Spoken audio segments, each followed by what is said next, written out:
Continuing to share a series of articles from Tianya, the author of The Chain of Thought, delves into the biggest issue of human nature, the habit of giving the ultimate evaluation of oneself to others.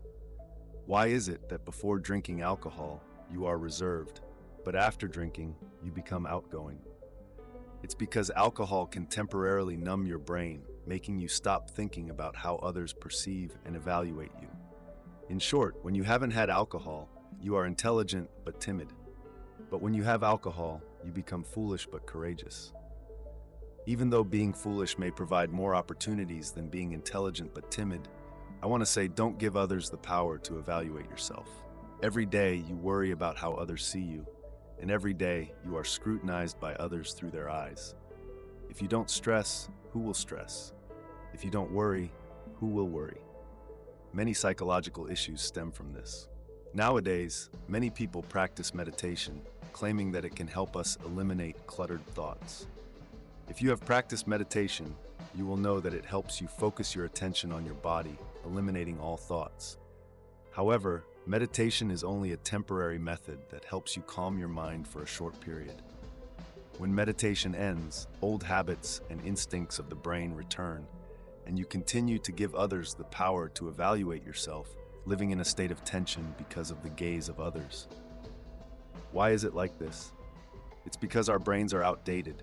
We are using the brains of ancient times to solve modern problems.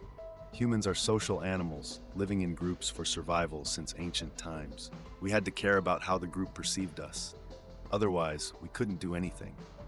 If the group didn't accept us, we would be expelled from the group and face a great risk to our survival. Therefore, our genes have been imprinted with the inclination to follow the herd. This makes most of us very concerned about how others perceive and evaluate us. But you need to know that the modern living environment has changed our genes. These genes can be exploited by others in the flow of marketing.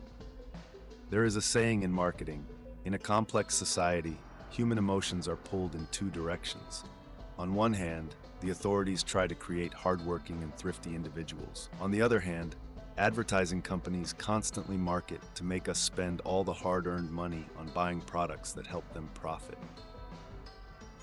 Following the herd, these human characteristics you develop are the preset codes in your bone marrow, which are the vulnerabilities that others can exploit. These are the highlighted words in marketing books.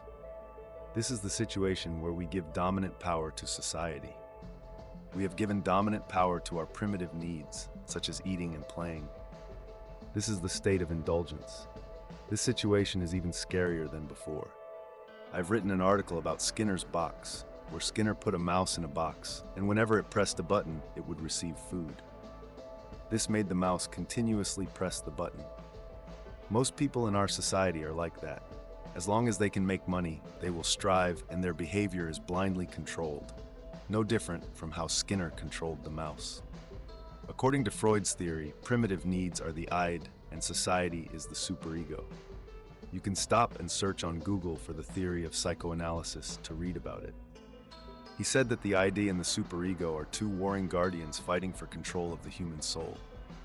Before, we were slaves to the id, and now we are allies with society. We must regain the power to evaluate ourselves. I am the ultimate evaluator of myself. I am the final decision maker for myself. I have the right to persist in my own behavior, thoughts, and emotions and evaluate all the consequences that arise. I will take responsibility for my own actions. In other words, all your actions should and can only be controlled by your personal consciousness, not dependent on anyone else. Otherwise, you will automatically abandon your personality and self-esteem, abandoning responsibility for your own life. In the end, you can only let others control you. This is the lesson I want to share.